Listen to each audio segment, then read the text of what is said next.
Hello, everybody. Hello, everybody, and welcome to I've been calling it on Twitter a WrestleNomics special. Here, a little midweek special for you. Yes. Yes. And we're going to answer that age-old question, Brandon. Who's a draw? Are we? Yes. But first, thank you. We have some breaking news that came down the pike within the last hour, and that is that Bret White is leaving as general manager of TNT, TBS, and True TV. He will be transitioning out of his role in the next 30 days, with his last day marking his 14th anniversary with the T-Nets. Yes.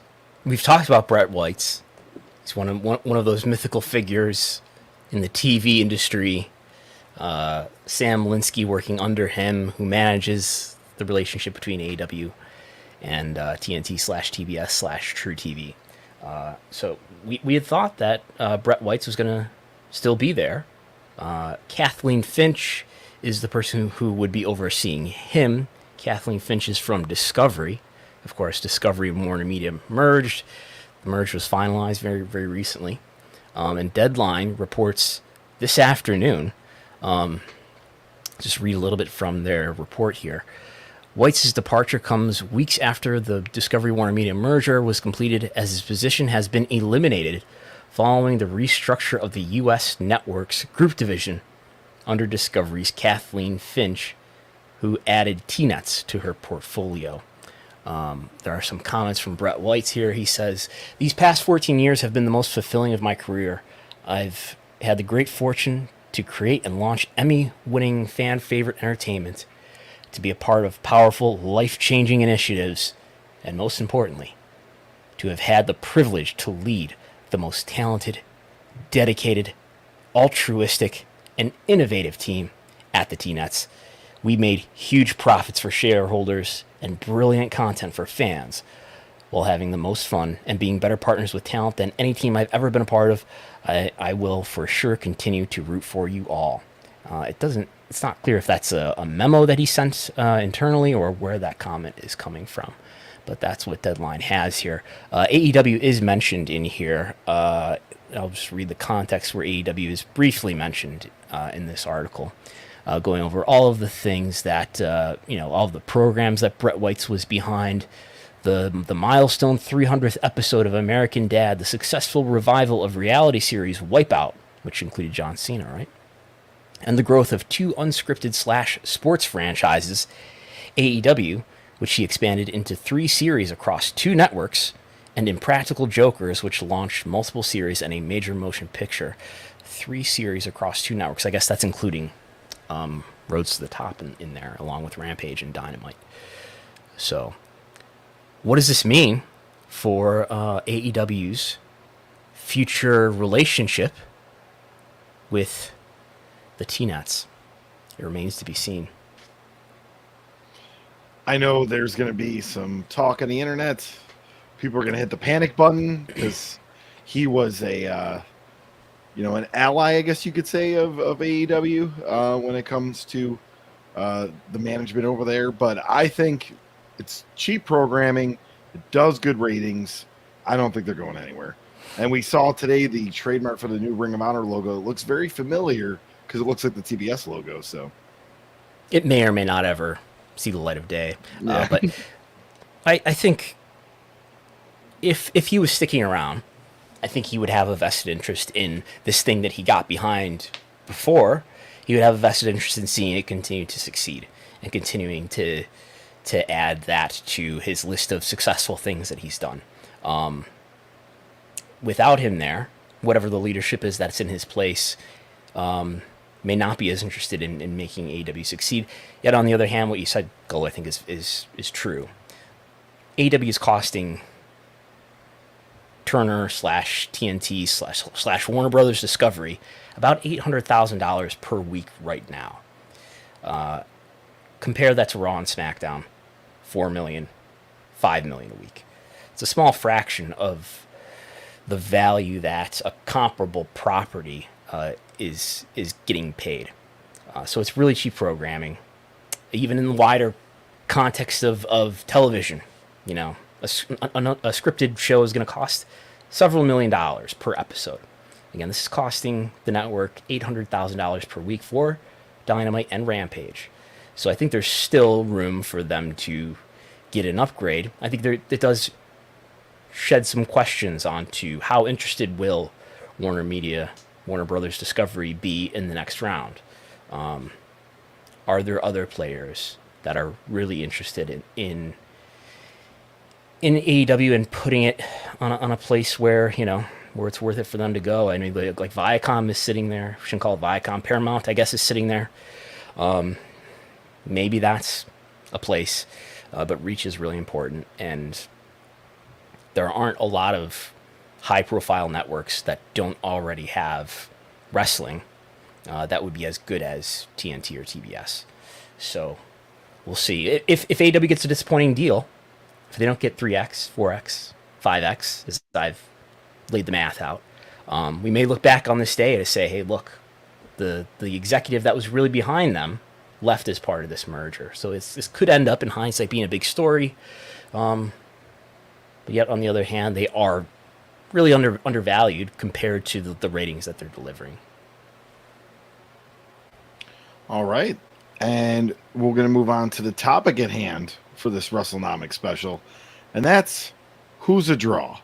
And Brandon, you have prepared a great presentation for this. Yeah, I've put my slides out of order relative to the one that I'm actually looking at, but that's fine. We have all the slides. Why don't you tell people how they can send in a question if they want to? That's where I was leading into. Those of you watching live on YouTube right now, you can hit that little $sign on the YouTube. It's going to ask you to put a monetary amount. It starts at $1, any amount you think is fair for your question.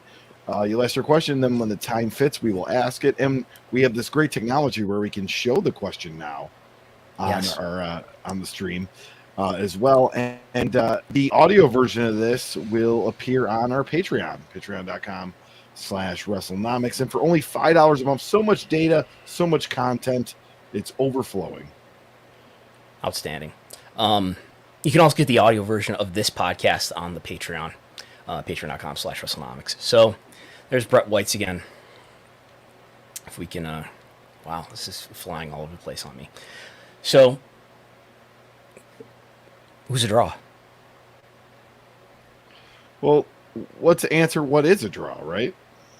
According to the dictionary here, it's a person or thing that's very attractive or interesting. I think is interesting is what we're going for in today's conversation. Yes. Synonyms that the Google dictionary includes are attraction, lure, allure, appeal, glamour.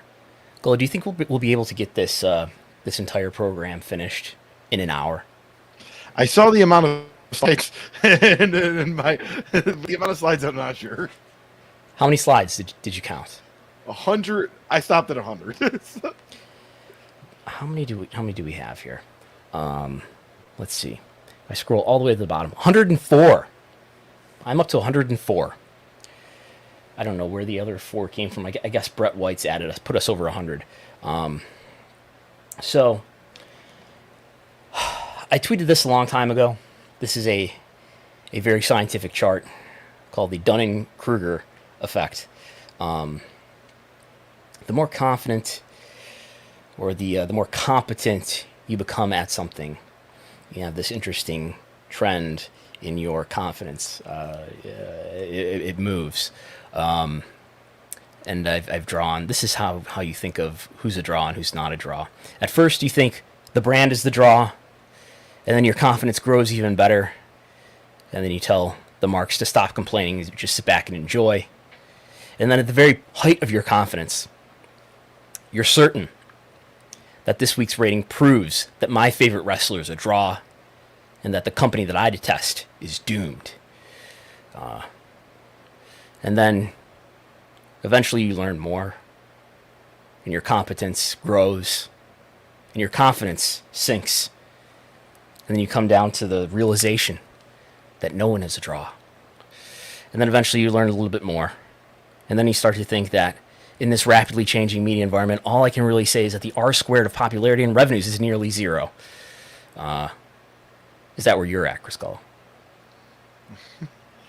Uh, no, I mean, I would say, and we see it, and we're going to get into more data. We see it with Google Trends. We see it with ratings. I mean, there is certain talents that do move the needle, and What is your favorite R squared value? Would you say? I know there's a lot to choose from. zero, I guess. I gotta take math classes at night at the local college just to be on Brandon's half of Brandon's level. This is a college course. I want you to go to a local institution and tell them you have accredited credits for this.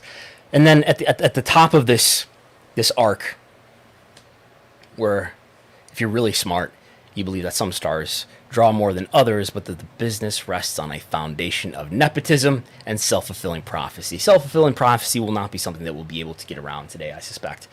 But I guess I wanted to get into, what do we mean when we talk about a draw? And well, we can turn to the best box office draw award winners from the Wrestling Observer Newsletter Awards. And they've been the likes of Hulk Hogan in 1997, Steve Austin, The Rock, Kazushi Sakuraba, Bob Sapp, Kenta Kobashi, Mystico, John Cena, Brock Lesnar, The Rock in 2011 and 2012 for the 2 or 3 matches that he had in each of those years. I don't know if his movies counted them. George St. Pierre, because it's the Observer, so we've got UFC people in here. Ronda Rousey, Conor McGregor, Chris Jericho, Conor McGregor, and CM Punk were the winners, the most recent awards. I understand that this is not an award that the Observer takes votes on anymore, that there is a consortium of people who now just decide that whoever the winners are. So these are the people who are thought of by at least the Observer voters in these years to be the biggest draws in wrestling, I guess. So that's a sample, an example. Now, we're going to look at a lot of really hunky pictures now. Do you recognize this man, Chris Gullo? I almost called you Chris Jericho. Is this... No, it's not. I think you already told me who this was. I'm going to say George Hackenschmidt, but I'm wrong. But I know you. I can't. No, the photo quality is too good. Photo quality is too good for George Hackenschmidt. This is Jim Londos, who I know like Dave has called him. He drew great houses in was like the 40s or 50s. He's a Greek guy, Greek wrestler. And this of course you recognize this man. Oh, that's Bruno Sammartino. Sold out a zillion Madison Square Gardens in a row. Ricky Dozan basically created a Japanese wrestling industry in the 60s. Inoki and Baba were huge stars and draws for the companies that they founded, as well as probably the JWA before that. Blue Demon and El Santo and Lucha Libre in the, 50s, 60s, 70s probably. Do you recognize these two? There's going to be a lot of quizzing today. I do not. We need to additional Patreon content we can do is a rewatch series of All Japan Women in the 80s. Have you ever watched the serious question? I'm not just trolling you on this question. Have you ever watched any All Japan Women from the 80s? I have not. No. Have you heard about it? Have you heard? Yes. Like when listening to Between the Sheets, they've talked about it quite a few times. Yeah. Sure. So the first time I ever saw, I'd seen a lot of stuff from the 90s, the Minami Toyota era and so forth. Yeah. But then this is in my tape trader days, VHS days, and the AJW classics were coming out on Samurai TV or whatever. So we got like really good quality stuff from the 80s. And I saw like the Linus Asuka and Jaguar Yokota match from like 85. Anyway, it's unlike any wrestling I've ever seen in that the audience is like mostly teenage girls, and anytime something dramatic happens, you just hear this wave of shrieks and screams. It's unreal. It's unlike anything I've ever seen.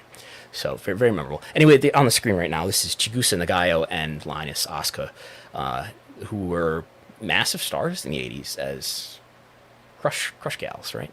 And then everybody remembers when Hulk Hogan slammed the 565,000-pound Andre the Giant when he said, "Slam me, boss," and learned on the fly that he was going over in the Silverdome, brother, drawing 9,800, 731,000 people. WrestleMania 3. I would say this is the peak of WF in the 80s. We could think about all the money and business that's been done at the Tokyo Dome throughout the 90s by New Japan with stars like Shinya Hashimoto, Keiji Muto, Nobuhiko Takada. The Antonio Inoki retirement show in 98, I believe, was, they announced it at like 70,000 people, which is, in hindsight, clearly a work, but that's probably the biggest business that they did in the 90s for a single show. All Japan went to the Tokyo Dome a couple times too. And of course, they had a string of sellouts, or at least strong business at the Budokan throughout the 90s, with the likes of Masawa Kobashi Kawada, Taue Akiyama. And the peak in, I would say, the mid 2000s, led most of all by Mystico in Arena, Mexico. And New Japan at the Tokyo Dome did excellent business in, I would say, the late 2010s is really where things got strong. And John Cena. Yes, I would argue, we're not going to get into it today. There's not much John Cena to talk about today, but I would argue that John Cena was a draw. If only, I think the strongest evidence for that is the downturn in popularity after he stops being a full-time performer for WWE. So, just some examples to ground us in some reality about what we might be talking about when somebody's a draw. We're not going to be able to say today whether any of the people that we have working regularly in the wrestling business, any of this talent are draws to the extent of any of the people that we're looking at here. If this is a really successful podcast today and people like it, and if I like it, and if Gullo says it's okay, we might do this again. And we would have to do this a lot of times to learn a lot about who really matters. But we're going to focus on today. We're going to only focus, I think I've made this clear in the description and how we promoted this, hopefully, is that we're only going to look at April 2022. We would be here for days if we were trying to look at, even years, and if we were going to do a good job of it. So we're going to focus on a really narrow space of time. Think of that as a sample. And again, if we do this, if we continue to do this for other months in the future, we'll eventually collect a nice track record, and hopefully we'll be able to learn a lot by doing this frequently, if we do it frequently. The data that we've looked at in the past, by the way, I guess what I put these slides in here for was to say, in a lot of ways, the data that we're about to deal with is different from, I guess, any data that I've ever read somebody try to make a similar argument with. What we usually hear about, I guess we do hear about TV ratings, and we will talk about TV ratings, especially court hours today. But a lot of times we hear about, ticket sales, or your drawing, in the most sort of fundamental, original way that people usually use the term. They're talking about selling tickets because that's the oldest form of business in wrestling. And pay-per-view buys. With the exception of AEW, pay-per-view is largely an obsolete business as streaming becomes a bigger part of the wrestling business. And ticket sales, we have great ticket information from WrestleTix now that I think is meaningful in terms of individual shows. The thing is, that tells us more about a promotion, I guess. Maybe in the 80s when there were in the WF in the 80s, there were 3 tours, and there was the Hogan tour, the Intercontinental title tour, and there was the tag title tour. That probably told us a lot about, here's how Hogan did, here's how, Steamboat did or whatever, and here's how the Bulldogs did. Yeah. I guess the part of the problem with some of this data is that most of this data was just being reported, say, in newsletters. There wasn't a lot of really publicly verifiable data that everybody could sort of see the methodology behind. what we'll be dealing with today is Nielsen data that can at least be verified by other reporters, and people who work in media and in television certainly have access to this data. We've got Showbiz Daily reporting TV ratings, although they're not, of course, reporting quarter hours. But I'm not the only one who has access to quarter hours, is what I'm saying here. And we'll talk about YouTube views, which are anybody can click on a YouTube video and see the number on there, and Google Trends, which are relative values, but anybody has access. Anybody can go to trends.google.com and look at the same impression of what I'm looking at. So those are the three things we're going to talk about today, which are at least publicly viewable in some way. Google Trends, YouTube video views, and Nielsen, in this case, quarter hours. So we will focus on those today. As I mentioned, we're going to focus only on April, so we don't overwhelm ourselves here. And what we're going to end up finding is we're not going to get like a grade for everybody. In fact, we're going to be very arbitrary about this process today. We may change our process if we do this again, but what we're going to find, what I expect to find, is basically a continuum of people who matter, and then this large swath of people who I don't know if they matter or not. We're not going to be able to answer for you whether your most hated wrestler is an anti-draw. Sorry. And that's not just to be nice, but just to say that what's going to be most meaningful here are the people who really are the examples of data that really outperforms the norm. And it's not as clear to me that there's great evidence to make a negative argument. There will only be indifference. There will be difference and there will be indifference. There will be interest. People are interested in this person, perhaps, and then there's just indifference, if not.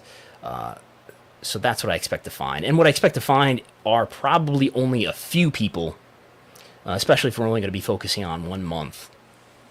We're only probably going to find a few people who seem to matter, I guess, is what I want to say. So, and again, we won't be able to, if some really heavily pushed star ends up being one of these people that seems to matter at the end of this, I can't tell you that, well, if he wasn't pushed, this person wasn't pushed, they would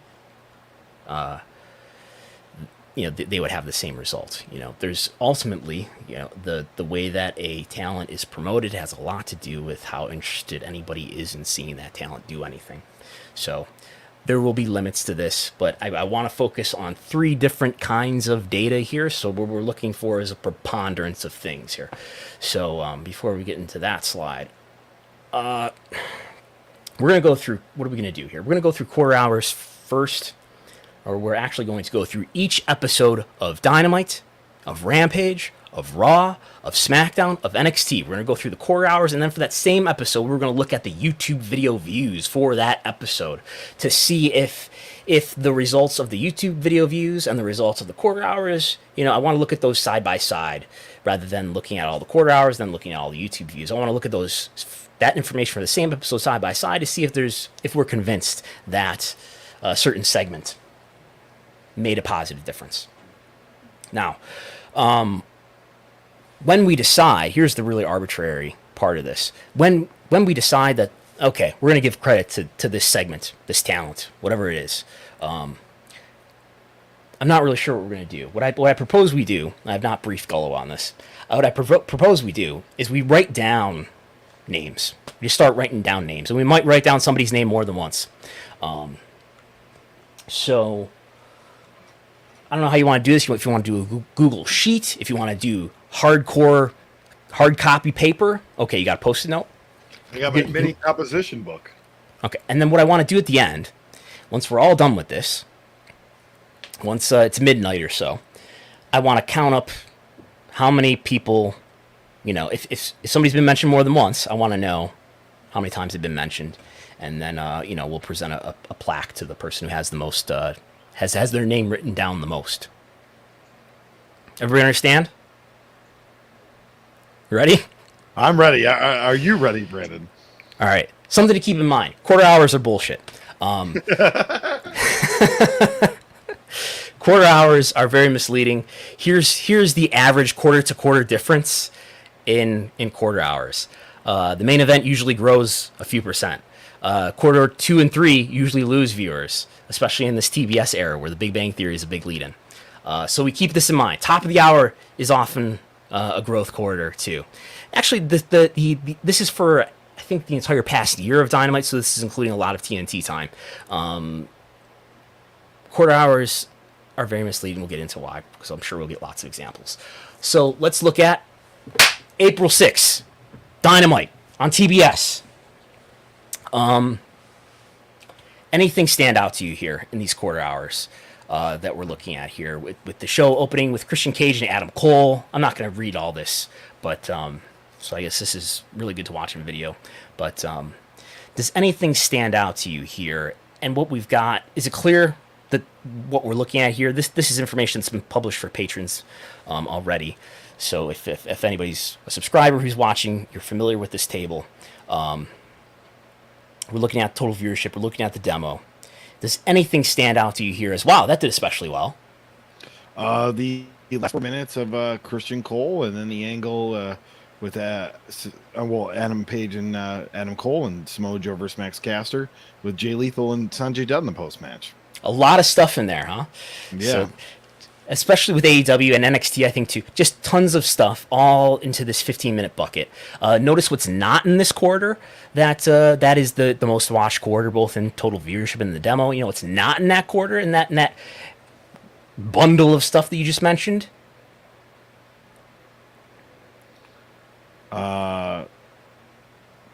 CM Punk? An ad break. An ad break is not in that quarter. So if you've got an ad break, your viewership probably going to decline about 20% for the duration of that ad break. But anyway, probably not a coincidence that quarter, which is the most viewed quarter, doesn't have an ad break in it. Anything else that jumps out here in terms of a positive quarter-to-quarter growth? Q7, which is often not a strong quarter, grew in the demo.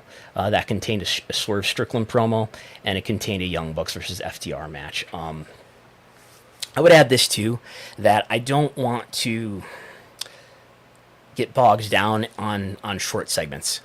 If we're going to arbitrarily give somebody credit, I would like to leave that for segments that we believe were quite long. So that is almost always going to be either a match or what I think I've taken care to mark as live promo. And when I write live promo, I mean microphone in the ring, and it's usually a fairly lengthy segment.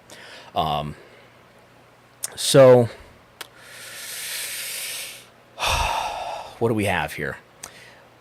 I guess, and they held on to the audience somewhat. Was that on the high side of like, and I'm looking at the Young Bucks FTR thing here.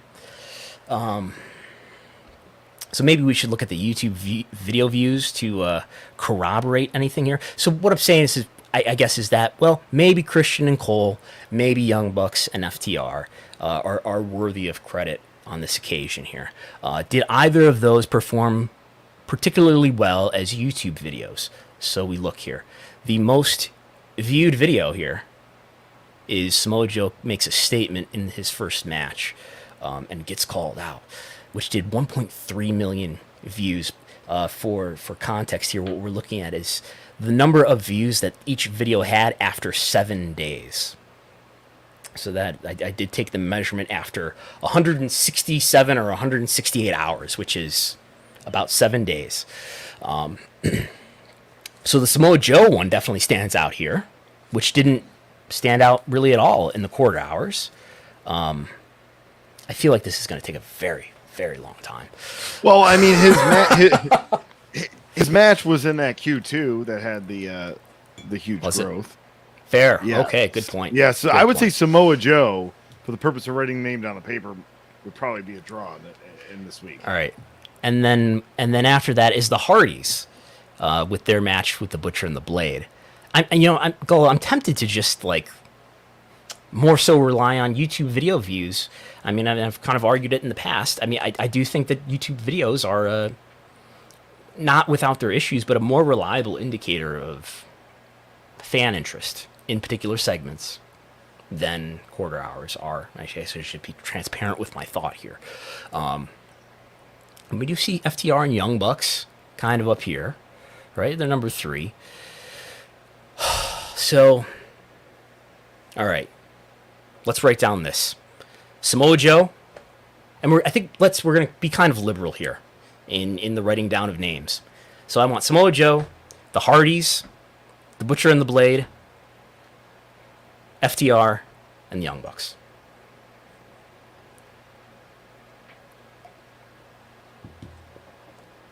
If anybody ever notices that I do drink from 2 different mugs during basically all podcasts, not because one of them contains liquor, one of them contains seltzer, the other contains coffee. Anyway, so there we go. We're done with Dynamite, April 6th. Dynamite, April 13th. We've got some action here on the quarter hours. CM Punk and Penta looks to have done well, but it's, Big Bang Theory. Sheldon's a draw. We don't need to write down Sheldon, though. So what did this do for YouTube videos? Is this the one with the overrun? It is. The 2-minute overrun, which contains the debut of Satnam Singh. And then CM Punk climbs the rankings, so that must have included Penta. So, and then we get exclusive Blackpool Combat Club. Wardlow. Did we see any strong growers here? Just the overrun segment, it looks like. I'm not taking the overrun that seriously. It was a 2-minute thing. But it did do. It was the number 1 YouTube video. So let's write down Satnam Singh and Samoa Joe. And I think we're gonna write down CM Punk and Penta. We can just call him Penta because he will have different incarnations. Jericho Appreciation Society promo, but that was a promo, not a live promo. Suzuki and Joe. Let's write down Minoru Suzuki too. And we'll stop there for this episode of Dynamite. Moving on to April 20th, where we see Punk and Dustin opening it up, spilling into the second quarter. We've got a strong growth quarter here in Q6 for Hook and Anthony Henry. Kazarian, that's a promo. Ethan Page live promo.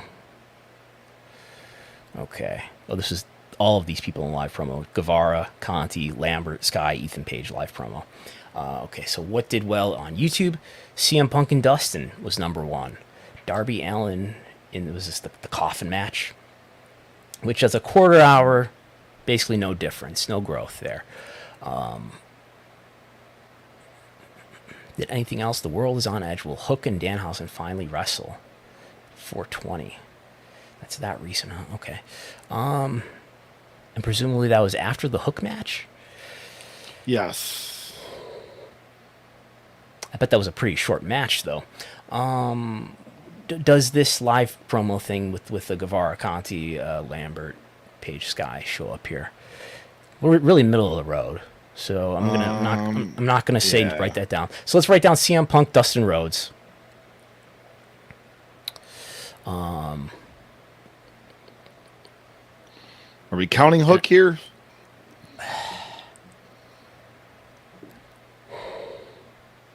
Hook, where is he? He's number 3. So yeah, and he's in that quarter hour 6, which grew from 448 to 495. At the risk of turning this podcast into a meme fest, let's write down Hook. Okay. All right, moving on to the next episode, April 27th. Dax and Cash Wheeler in the Bret Hart Fest. They open. Sky and Sammy Guevara closed. Do we have any strong growth here? Not really. We got 3% demo growth here in Q6.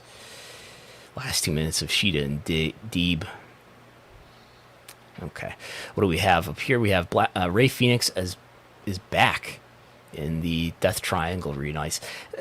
You notice these views for this week of of Dynamite, not that strong. Whereas, before we'd had 800,000, 700,000 topping the list.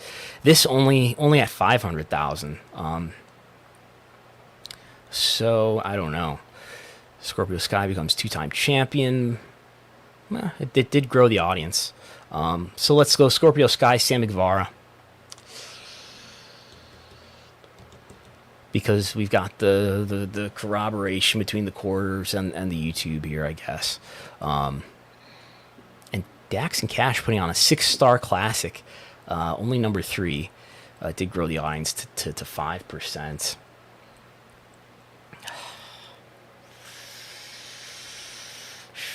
I guess put FTR in there, and then we'll move on. All right, that's the end of Dynamite. So here are the normal sequential changes for Rampage.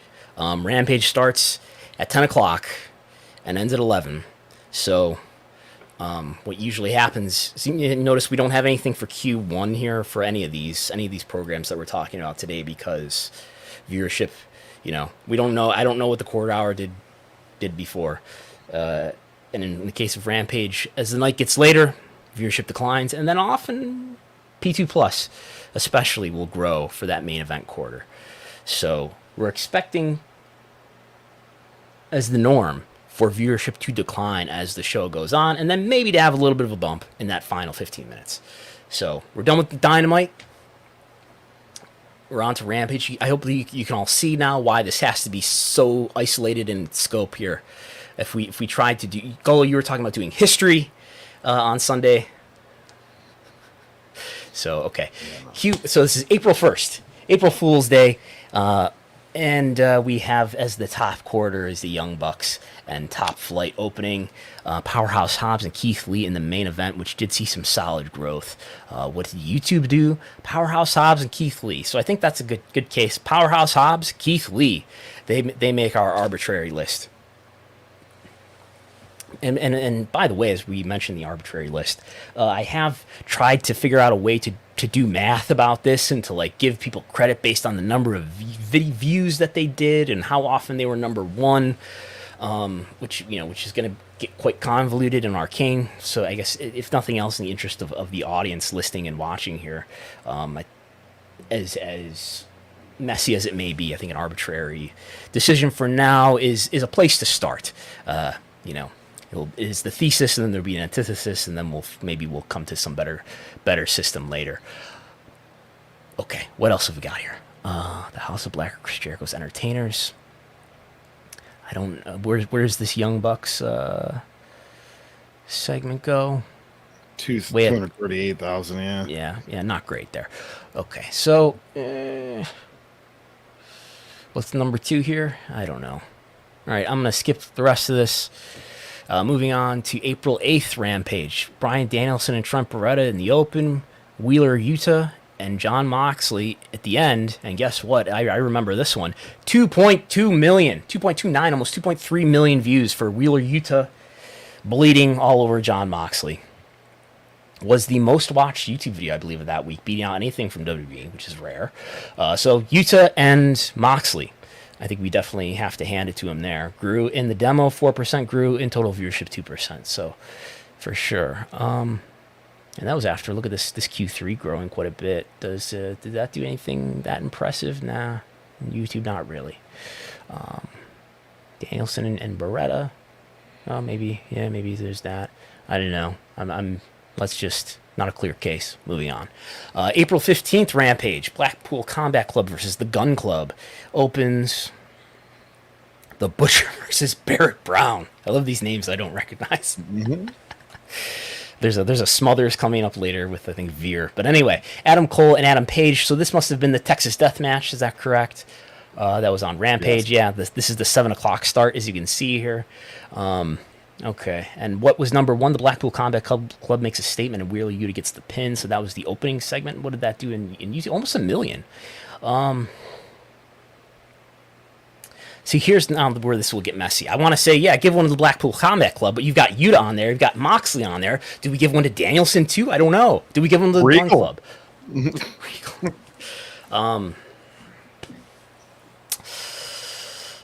Give one. Just write down Blackpool Combat Club or BCC. How messy is this post-it note that you have going right now?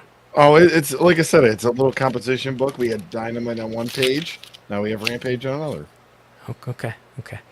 All right. So, Blackpool Combat Club. Did Hangman and Cole? It did grow the demo quite a bit, but remember, this is a Rampage that was, didn't have that disadvantage of being on that late. You'd expect as we get nearer to the prime time, TV time, that we would be growing the audience.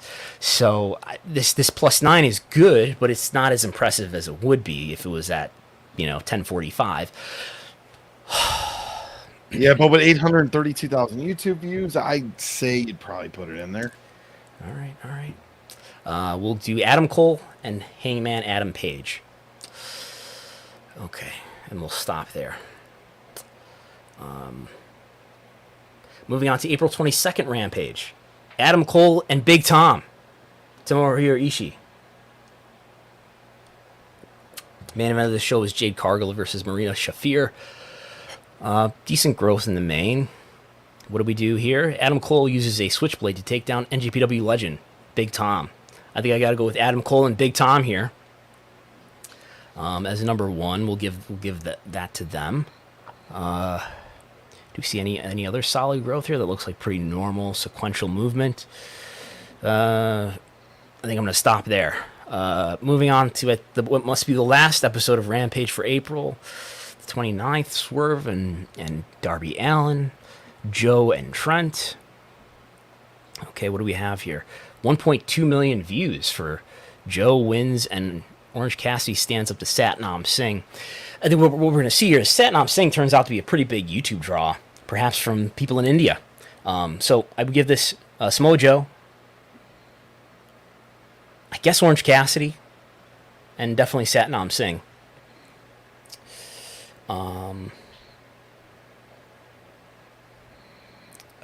Let's go with Trent Beretta too. I don't want to be unfair here, although it did lose 6% in the demo. All right, we'll stop there.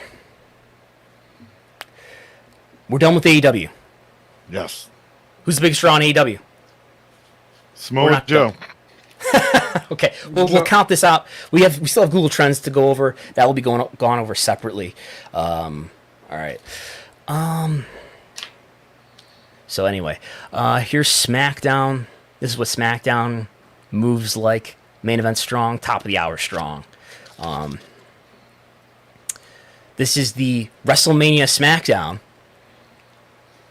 much like the WrestleMania Backlash, the WrestleMania branded SmackDown. What do we have here? Oh dear. In terms of any interesting movement here. And I feel like I'm talking a lot. My voice is not built for this. Roman Reigns live promo with Shinsuke Nakamura was the ender. Okay. What do we have here? Reigns orders the Usos to unify the tag titles and takes out Nakamura. 2.3 million views. That is doubling anything else. Roman Reigns, acknowledge him. I'd say write him down. We got to write down Shinsuke Nakamura here too, and the Usos. I bet the Usos are going to perform quite well just because of their proximity to the big dog. What else do we have here? The lead in the demo is this Gunther and Joe Alonzo. It's Gunther. I must have left out the H here. Did that perform well as a YouTube video? No. Middle of the road. What are you going to say? What did we decide on the first? Because we're now talking about April 8th. What did we decide was the draws for the first? I know you said Reigns and Nakamura, but that is on the 8th. So, on the April 1st SmackDown. Thank you for stopping me. I skipped on to something else. Okay. So, Andre the Giant Battle Royal. Can we give Andre some credit here? This did surprisingly low for a SmackDown in terms of video views. I almost wonder if like my data is missing something here, but it is worth noting, and maybe it's just got drowned out in WrestleMania. There was no. This was the SmackDown. I do recall getting the labels for this, and it's like a SmackDown with a lot of recaps. There's no live appearances from Reigns or Lesnar on here. Andre the Giant Battle Royal, 2.6 million viewers, which is this enormous Q1. In the demo, though, the lead was the final minutes of the triple threat between Ricochet and Hell, who's only on Hell, right? And Umberto. Did they do well as a YouTube video? No, they're way down here. Yeah. Big audience, though, to start this show off with. What was number one in YouTube videos? Sasha Banks and Naomi versus Carmella and Queen Zelina. How did that do as a quarter?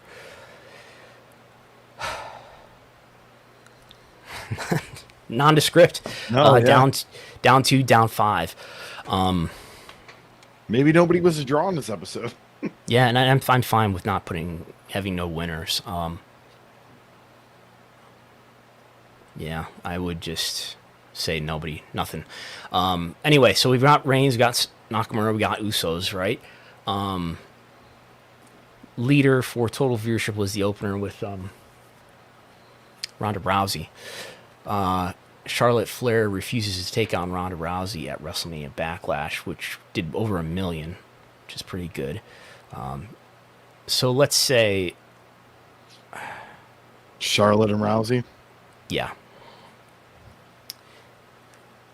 A stone cold response to McAfee's WrestleMania match against Theory, which does not involve an actual appearance from Austin. He does not appear until WrestleMania itself. But where even would that be? It's probably part of just a package or something. All right, so I'm going to move on. April 15th, we got RK Bro opening, leading total viewership.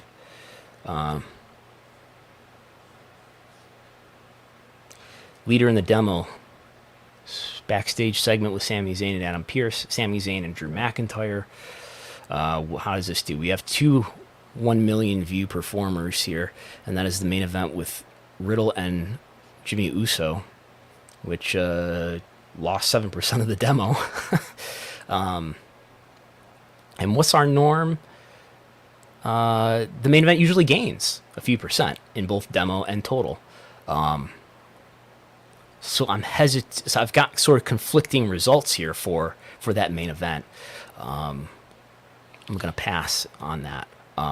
Unless, what do we have here? Usos and RK Bro set title unification. That is the number 2. Yeah. So we got a sort of preponderance, and that's the opening segment. Okay, so let's go. Randy Orton, Riddle, Usos. I don't know if you want to write down RK Bro. You might as well write down RK Bro. I'm going to do RK Bro, yeah. Excuse me. Because they're going to be nothing but together, right? So there we go. We're moving on to, everybody else is kind of in a different stratosphere there. April 22nd, SmackDown. Ronda Rousey, Charlotte Flair. Live promo opens. Swath of other stuff. And what do we have here? By far the leader. 2.5 million views. Ronda Rousey and Charlotte Flair. And that is also the opening segment, which is usually strong. Ronda Rousey, Charlotte Flair, for sure. Is there anything else worth giving credit to? We have a finish of Riddle and Jey Uso. Reigns backstage, Sasha Banks, Naomi, Natalya, Baszler live promo, which top of the hour usually does grow, but this is probably a lot more than usual. Did that do well as a YouTube video? Slightly above average at 500,000. I'm going to skip and keep going. Okay. SmackDown on the April 29th. Sami Zayn and Drew McIntyre in a cage match. We're against the NBA playoffs, I think, by now. We've got Rodriguez and Raquel Rodriguez, right? And Kat Cardoza. Ludwig Kaiser did a promo. Let's see, we have a live promo between RK Bro and the Usos. Okay. And we have some We have the time beat the clock challenge, right? Anyway, the leader here, Drew McIntyre, helps fend off RK Bro and Bloodline, which is reflective of what? Where is that in the show? That must be this and this. Okay. So this is not the top of the hour. In fact, this is right before the top of the hour. So let's give it to Drew McIntyre, RK Bro, Usos, Roman Reigns.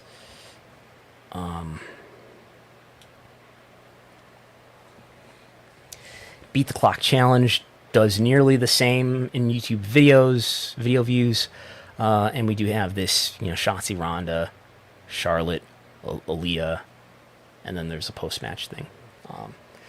I'm comfortable giving this to Ronda Rousey and Charlotte Flair alone without giving it to Shotzi and Aaliyah. Okay.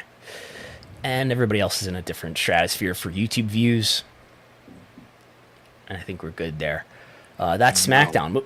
Moving on to Raw. Yep. This is how Raw usually performs. Growth in the first hour. Crashes in the second hour. Grows for the main event. So we have 12 quarters, of course, for Raw. Good Lord. All right, I'm going to have to make my screen bigger. Oh, wow. This is this one's going to be a lot of data. Oh, wow. So, all right, I'm doing this full screen now. So let's see here. Sorry if these will be a little bit tougher to read because we have a longer column. So, what have we got here? Kevin Owens live promo with Ezekiel, Miz and Dom, and a Veer run-in. This Veer draw. This will please the masses. The number one video with 3.1 million views. MVP helps Omos launch a sneak attack on Bobby Lashley. Where does that lie in the quarters? Where is this in the quarters? There it is. It held the audience at 9:30. And I don't know. We're halfway through the second hour. We're probably expecting negative deltas here. So yeah, what is that? MVP Omos and Bobby Lashley. Monster views there. And then we've got, look out. We got the big dog here. Where is he? So we got, whoa. I just jumped ahead. Okay. Roman Reigns is ready for the next step, which is where? The Roman Reigns live promo. Main event. So it grows the audience. It should in the main event by 2%. That's about standard for a main event segment. But look at this, 2.76 million views. Roman Reigns. I think Usos and Heyman were present for that too, but I'm comfortable just giving it to Roman Reigns. Okay. We also have Cody Rhodes in the 2 million range, which is exceptional even for Raw. How does Cody Rhodes do? He opens the show after the WrestleMania video, grew the audience 6%. I'm comfortable, and then we got Seth Rollins in here too. I'm comfortable giving this to Cody Rhodes and Seth Rollins. Okay.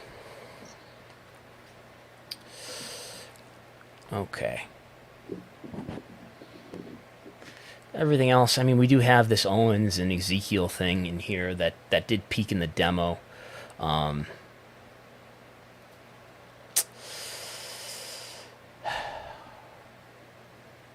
will. This is borderline, but I'll give this to Ezekiel and Kevin Owens. We could give them points. If we were giving people points for their arbitrary qualifications, I would give this a lesser, but we're not going to get that granular. We're not going to get into that level of granularity today. Okay, moving on from Raw. Or from that episode of Raw, I should say. April 11th. The Raw I attended. Oh, this is in Buffalo. Yes. Okay. Q5, top of the first hour is... actually, you know what? This wasn't Raw. Never mind. Okay, maybe that's later. Top of the hour with Cody and The Miz in a match is the The peak delta is the best for growth. The peak for viewership, just over 2 million viewers. We got Owens, Ciampa, Ezekiel promo, and then we got a Liv Morgan and Naomi match. Cody Rhodes and Miz, not by far, but 1.4 million. Yeah. Let's give Cody Rhodes and the Miz. Then we've got two others with over 1 million here. Bobby Lashley and an MVP and Omos. Where was that in the quarters? Lost 3% of the audience, 1% of the demo. But I would say this did so well in YouTube. Let's write down Bobby Lashley, Omos, MVP. And then we have one more in the million mark here with Sonya Deville and Bianca Belair. Does that do well as a quarter? Where is that as a quarter?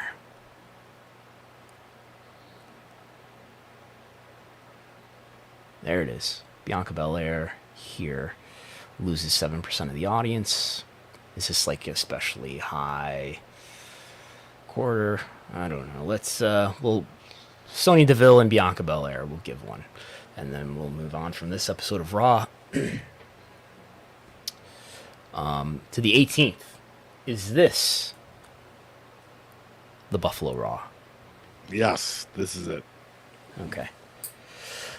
And we have here, all right, we have Kevin Owens, Ezekiel, Chad Gable live promo that is almost the peak, but actually Naomi and Sasha Banks, Rhea Ripley, and Liv Morgan is the peak with a lot of the same people involved. No, Sonya Deville, Bianca Belair live promo. Anyway, what led in YouTube views? Cody Rhodes versus Kevin Owens, which I believe was the main event. Yep, it was the main. It does do decidedly better than anything else. Let's go Cody Rhodes and Kevin Owens. On the lie detector test. Yeah. You enjoyed that one? You were saying? Oh, yeah, let me tell you. Riveting television. The attempting believing. The lie detector test.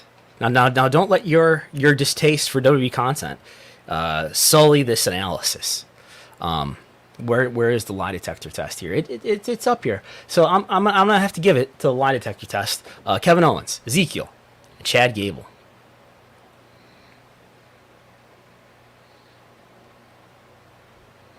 I should take a phone call.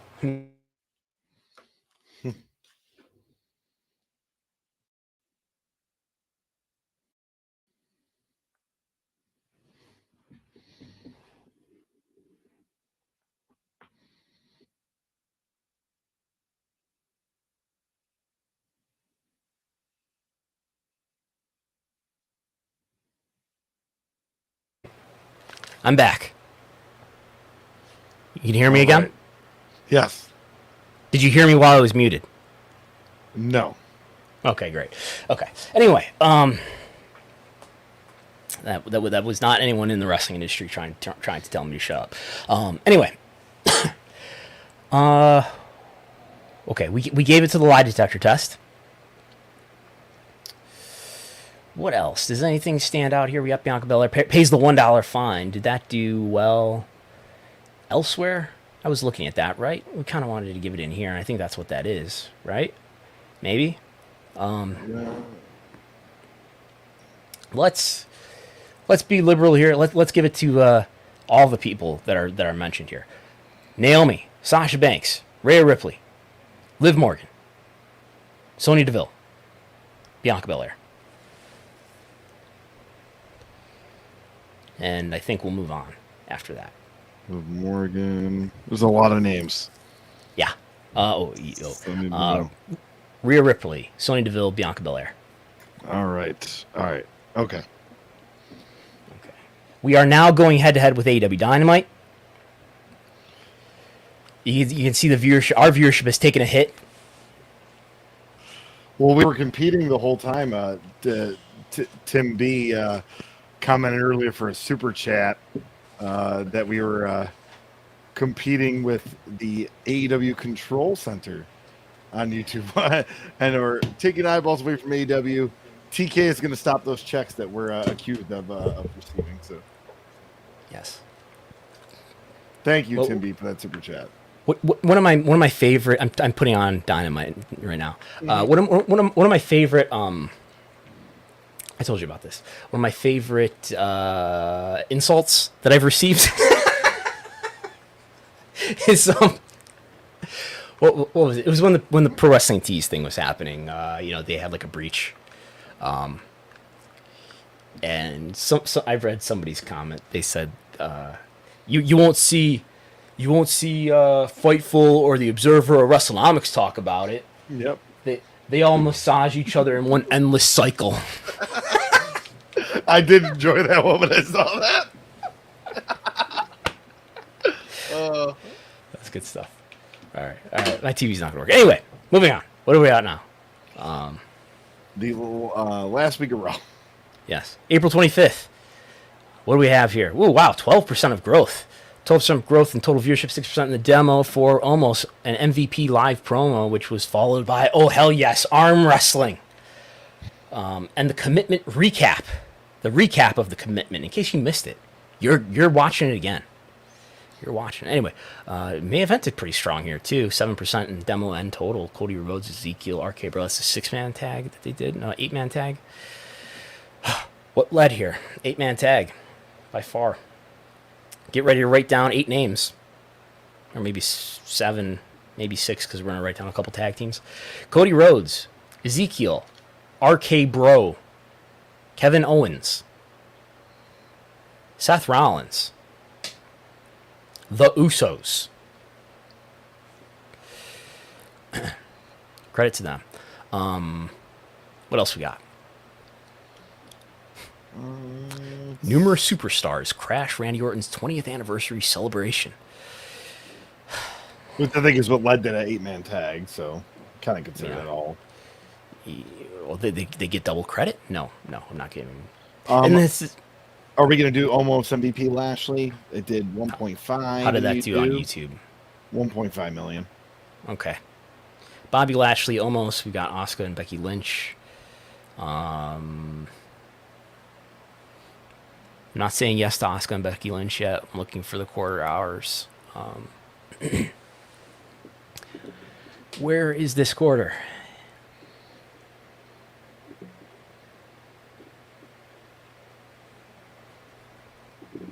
We do have Sam Smothers versus Veer that lost 9% of the audience with 2 ad breaks. Notice 2 ad breaks, lost a big chunk of the audience.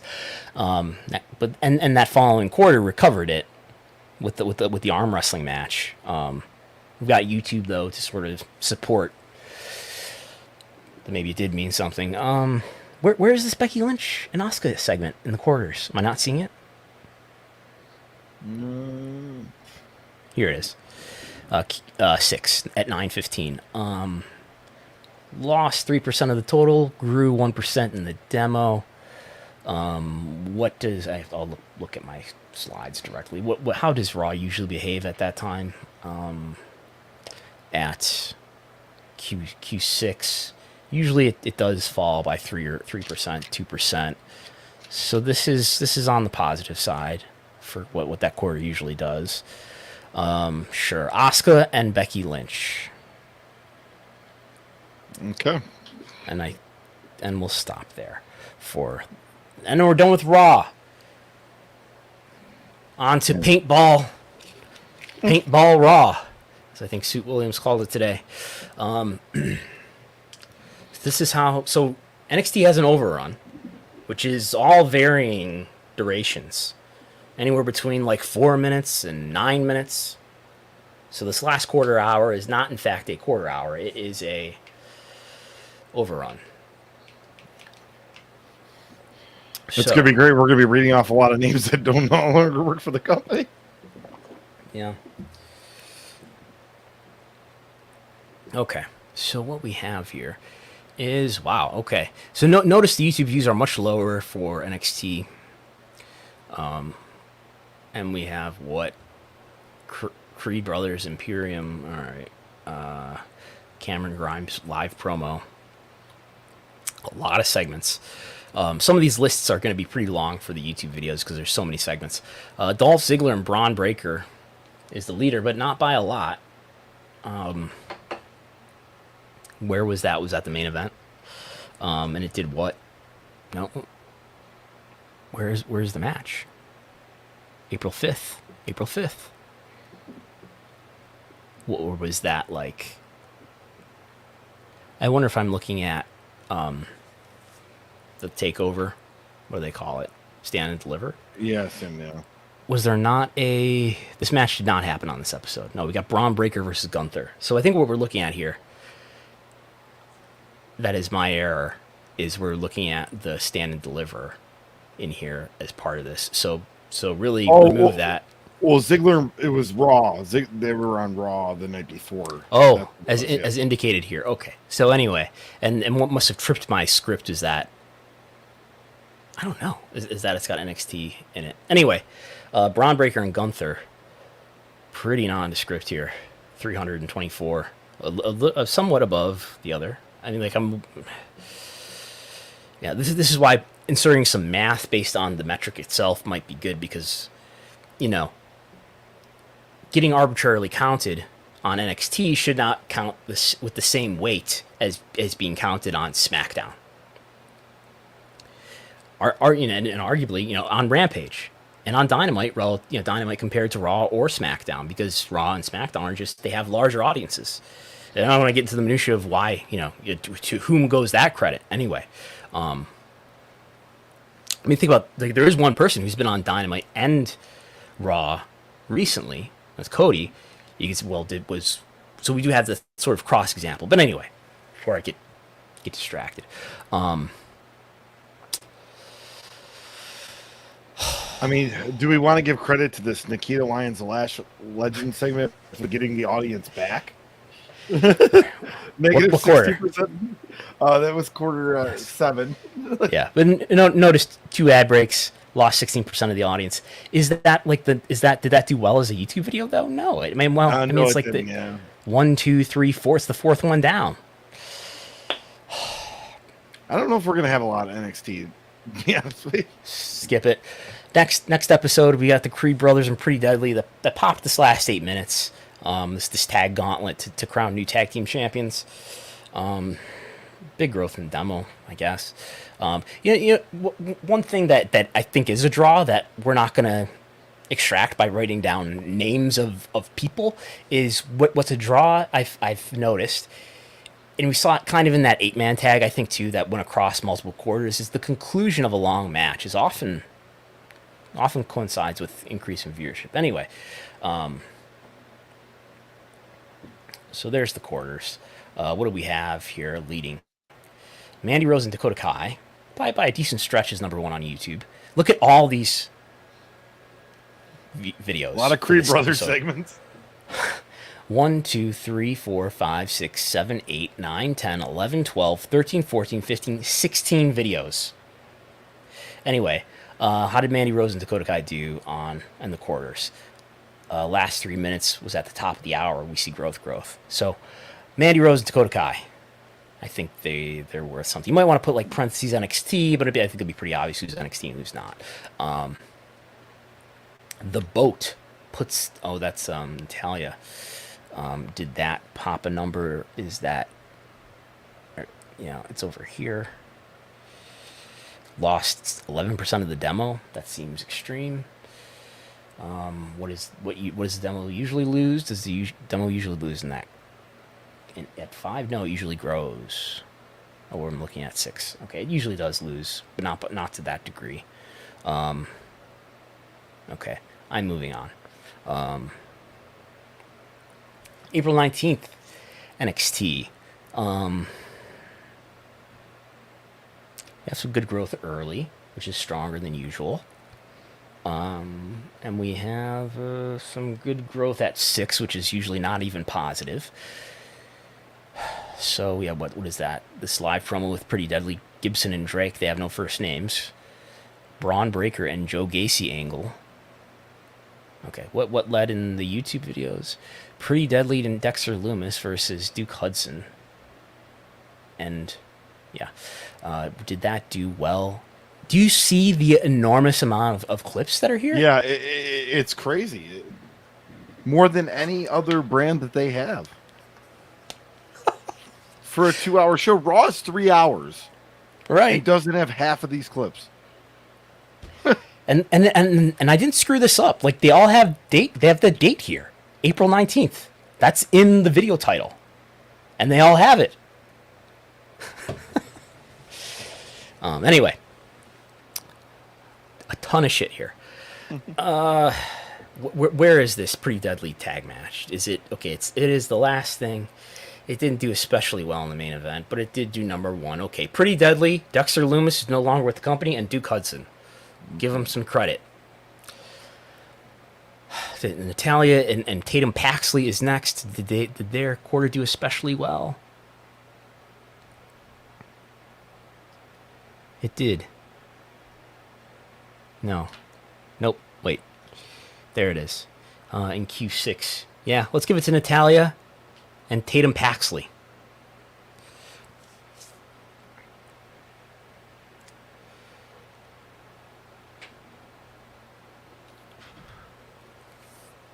I think we had like 30 or 40 people and now we're down to 14. We have lost, I don't know, what is that? 75% of the audience. Anyway, I think I'm good there. Moving on. The rematch between Nikita Lyons and Lash Legend. I think maybe is this the match with the infamous crisscross spot? Anyway, hot opener. This has the abysmal Joe Gacy and Rick Steiner promo. Anyway, let's see what we have here. Number one up here is the women's title match between Mandy Rose and Roxanne Perez, just edging out Nikita Lyons and Lash Legend. This is pretty all under 200,000 views. Yep. But anyway, they grew at 8. This usually loses. They grew 2%. They only lost 1%. This usually loses 6%. Mandy Rose and Roxanne Perez, sure. Okay. And what's below that? Nikita Lyons and Lash Legend. They were in the open, so it's hard to judge. Audience was higher at later points. All right, moving on. Yeah, moving on. That's it. Okay, we're done with that. We'll look at Google Trends. Can you... we'll deal with it. So I don't know that we're going to need to look at this, but I just put together, here's the biggest YouTube videos for this period that we just looked at, sorted in order by views. We've looked at all of these. It's mostly WWE stuff. Number one is that MVP Omos Lashley match. The Yuta Moxley is up there. Samoa Joe makes a statement. Samoa Joe and Satnam Singh also makes this. I think this is like top 25. Everything else is Raw and SmackDown. Anyway, this is, what is this? This is everything. What I didn't include, because you wouldn't let me, because you hate WWE, I didn't include things that weren't from TV shows from the W channel. So there is a lot. There's WrestleMania highlights that did 7.5 million views. But we didn't have, a TV show's quarter hours to cross-reference them with. So I didn't want to talk about that stuff today. But just so we're clear that I do have this data. And like the WrestleMania 31 main event from 2015 also did 7 million views. The Undertaker coming out for an incredible ovation, which he did twice on each night of WrestleMania. Hall of Fame stuff. Cody Rhodes returns to WWE network exclusive. Did really well. You could say maybe we should give Cody another point for that, but I don't know if that's fair to everybody else on TV. But he got his credit anyway. Anyway, so we'll move on from there. Do you want to tally that stuff if you can? I don't know if you're doing that already. Kind of, yeah. I just wrote numbers to the names if they were more than once. Good. So, yeah, I don't know if you want to wait for Google Trends to do that, but let's wait 1 second. So what else do we have? I don't know that we really need to look at this, but I did sort of, macro looks at the data that we just looked at for growth and for the demo. Anyway, so here's what we have a few different.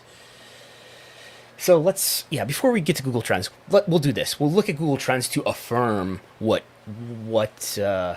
you just found. So I'm gonna take a notepad and I'm gonna try to share that. So give me 1 second to make that happen. Share the screen. I want a window. I want a notepad. So I'm gonna put this blank notepad on the screen. I'll make the font bigger so we can just write this down so people watching will have some sort of visual sense of what we're talking about. So what do we got? All right, so AEW wise, Samoa Joe was 3 times we listed him. Okay. What else? And then we have a few at 2. So twice we listed CM Punk. Okay. Twice we listed FDR. Okay. Twice we listed Adam Cole. Okay. And yeah, that was it. Okay. Oh no, Satnam Singh twice. I apologize. Apologize to Satnam Singh. Yeah. And then there you go. Twice? Yes. Okay, yeah, that's a good idea. Let's not worry about anybody who's on there just once. Main roster WWE. All right, so we got Roman Reigns 3 times. Acknowledge him. The Usos 4 times. Wow. Cody Rhodes 4 times. MVP 3 times. Lashley 3 times. Omos 3 times. Kevin Owens 3 times.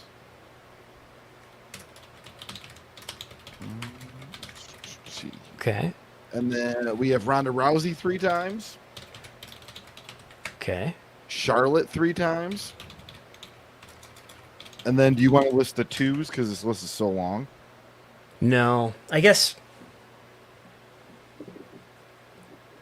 Think about this. And the number of hours of content have bearing on this, right? Like, if you're on Raw, I guess you have more of an opportunity to be on television. But AEW has 3 hours just as well. It is kind of equal. It's kind of fair. Give me all how many 2s are there? A lot.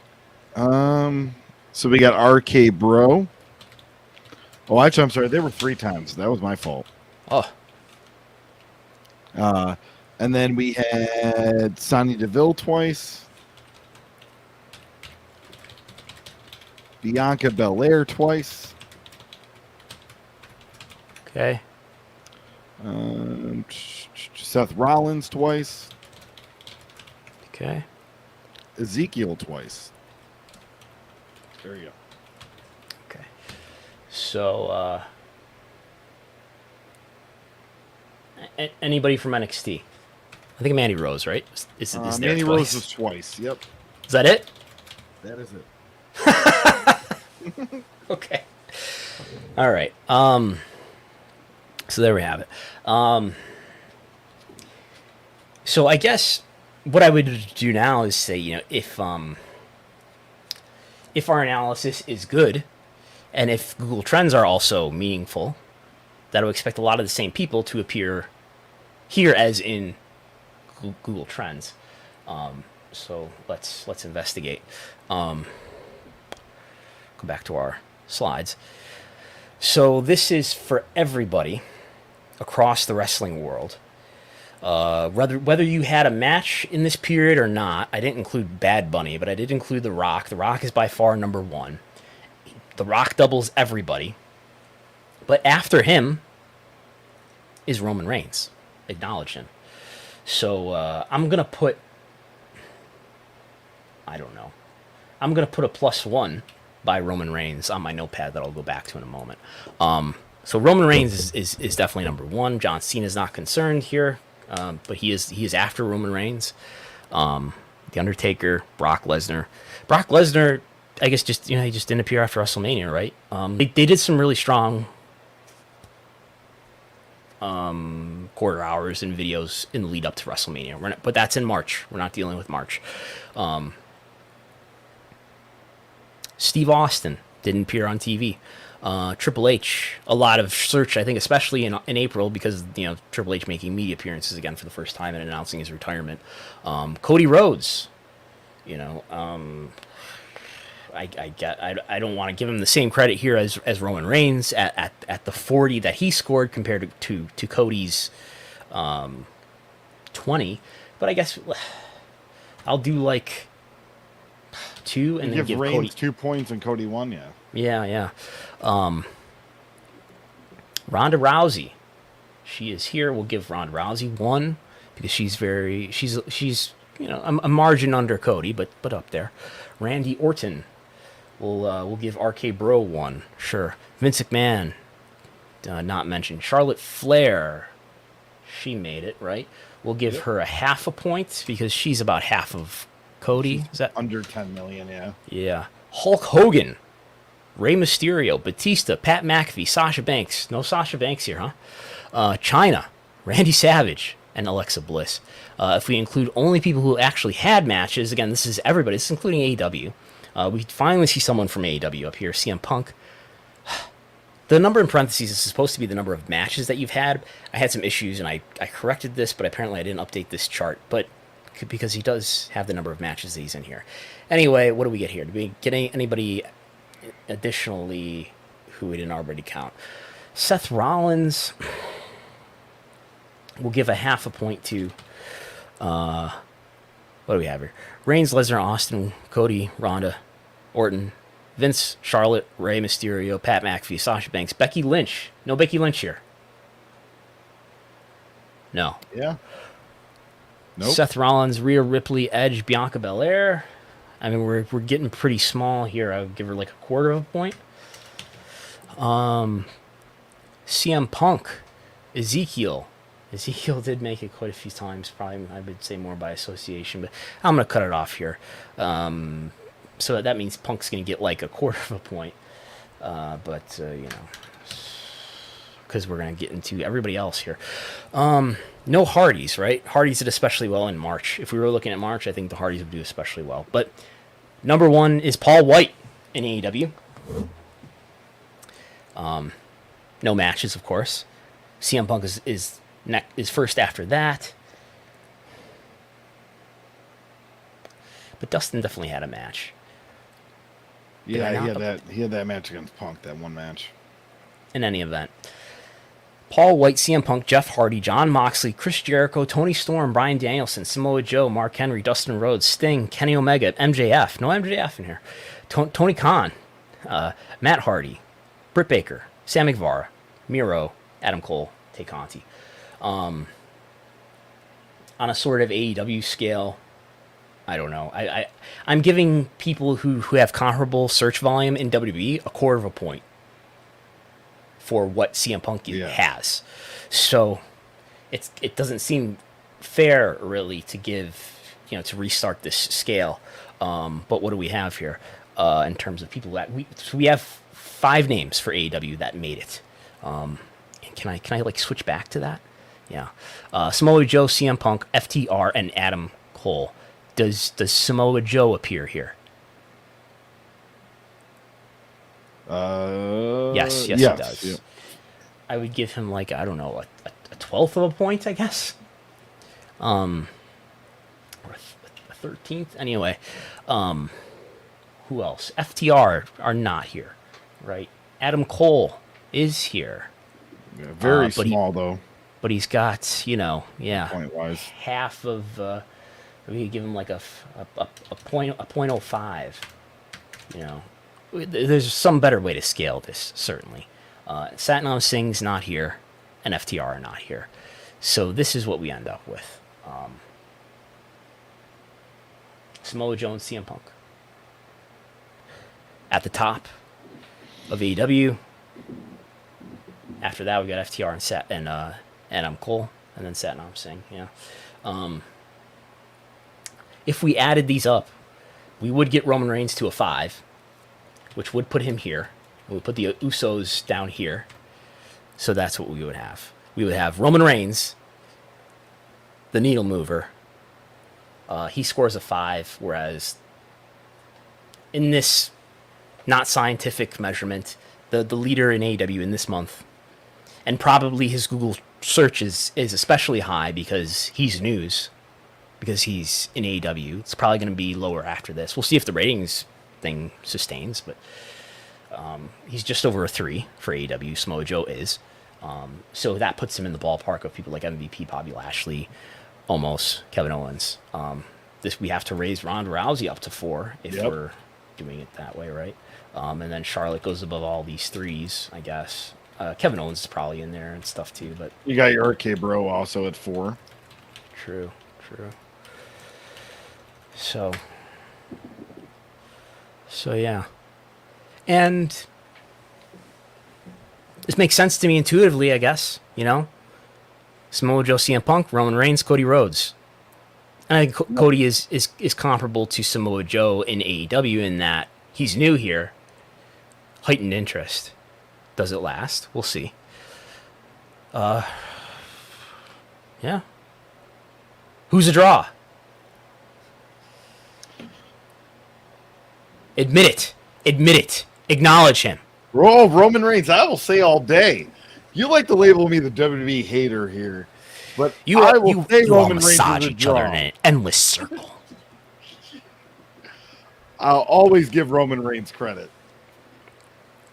And again, if he wasn't pushed to the degree that he was, you could say, well, if somebody else was in his role, maybe they would have done better. But we're not going to be able to solve that. But I guess like one other thing I think that should be added here is I don't know that data should strongly be used to like make decisions as much as to like evaluate decisions. Is this working with this person? And I think you see here that Roman Reigns is working. Cody Rhodes is working. Usos, Ronda Rousey, RK Bro, that seems to be doing okay. And on the and this doesn't tell us like how these people compare in the vast scope of history. Is Roman Reigns the draw that Hulk Hogan was, or to what degree is he? I don't know. And to what degree is Roman Reigns the draw that John Cena was? I don't know. Not today, not based on this. But it does tell us who's moving numbers, and it is Roman Reigns.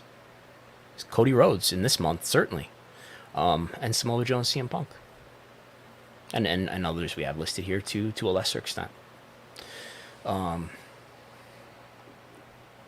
So these people should go back to the negotiating table and should ask for a raise. So I don't know. I guess that we're a half hour into Dynamite. I don't know if there's anything more to add here. I think those are all the slides, really. Yeah. Yeah, I mean, this was a nice little taste of how you can decipher who's a draw. I mean, like I said, there's a lot of arbitrary decision making we made there, but it'd be interesting to do this again if it wasn't too excruciating.